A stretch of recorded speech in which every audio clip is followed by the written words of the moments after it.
Et un que j'ai hâte de voir s'il va réussir à transporter toute son énergie qu'il avait aux Olympiques. Parce que rappelez-vous qu'il a été nommé sur l'équipe d'étoiles, toute étoile des Olympiques, c'est Juraj Slafkovský, qui a connu tout un tournoi à Milano Cortina. Et là, parce que là, on parle beaucoup des autres, mais lui aussi s'en vient avec son bagage d'expérience olympique qui a été dominant. Donc, ça va être intéressant de le voir aller lui aussi ce soir, Bruno. Bien, ça, c'est certain. Tu sais, Slafkovský, c'est Monsieur Olympique, là, présentement, quand on regarde ses deux derniers Olympiques. Lui, personnellement, a été sensationnel. Le joueur par excellence il y a 4 ans, sur l'équipe d'étoiles cette année. C'est un tournoi à court terme. C'est pas évident. C'est une bébite différente. Il y a des joueurs qui sont capables d'avoir du succès dans ces circonstances-là. Il y en a pour qui c'est un peu plus difficile. Mais Slafkovský, clairement, a eu du succès. Il a eu un rôle très important dès le début sur un premier trio, l'avantage numérique, etc. Il y a eu bien des choses qui... les attentes envers lui étaient différentes. Il a livré les attentes. Fait que j'ai hâte de voir parce que est-ce que ça va pouvoir se traduire pour continuer de faire ce qu'il faisait avec le Canadien, surtout avec, présentement, on le retrouve encore avec le trio de Kapanen et Demidov.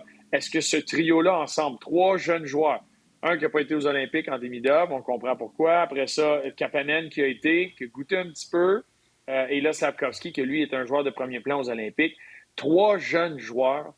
Et j'ai hâte de voir parce que cette pause-là, est-ce que ça va leur servir de tremplin? Est-ce qu'ils veulent, le plein d'essence va être fait? C'est des jeunes joueurs, des jeunes jambes. Est-ce que c'est justement, ça va les aider? Est-ce que ça pourrait devenir une espèce de moteur à cette équipe-là? S'il y a des baisses de régime normales, naturelles pour un capitaine comme Nick Suzuki, ça va être intéressant de voir. J'ai eu la chance pour différentes affaires, justement, avec BI, où on croisait Demidov. Une des choses qui ressortait, il parlait de la charge de travail, puis match, puis de tout ce que tu fais, c'est manger, dormir, jouer au hockey, manger, dormir, jouer au hockey. C'était toute une charge. Puis il aimait ça, mais c'était tout un défi, puis c'était la première fois qu'il le vivait. Et là, de vivre un vrai repos, de pouvoir guérir un peu ce que tu traînes, de pouvoir faire une brisure, puis de pouvoir revenir comme si c'était jour 1, puis qu'il y a juste 25 matchs devant toi, puis ça devient un peu plus un sprint. Mais mentalement, ça peut faire du bien à un jeune joueur qui vivait cette charge de travail-là pour la première fois. Fait le cumulatif de ces petits effets-là avec ce trio-là.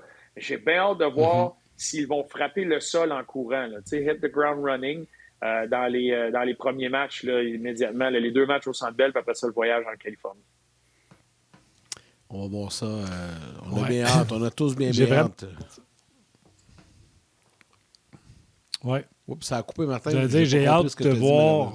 Oui, je voulais juste ajouter, j'ai hâte de le voir à l'étape suivante. Je pense qu'il y en a pris une cette année quand on a fait le trio des jeunes. Ouais. Slav, puis j'ai hâte de le voir. Maintenant qu'il a pris la Slovaquie sur ses épaules, j'ai hâte de le voir dans le match de ce soir, dès le départ.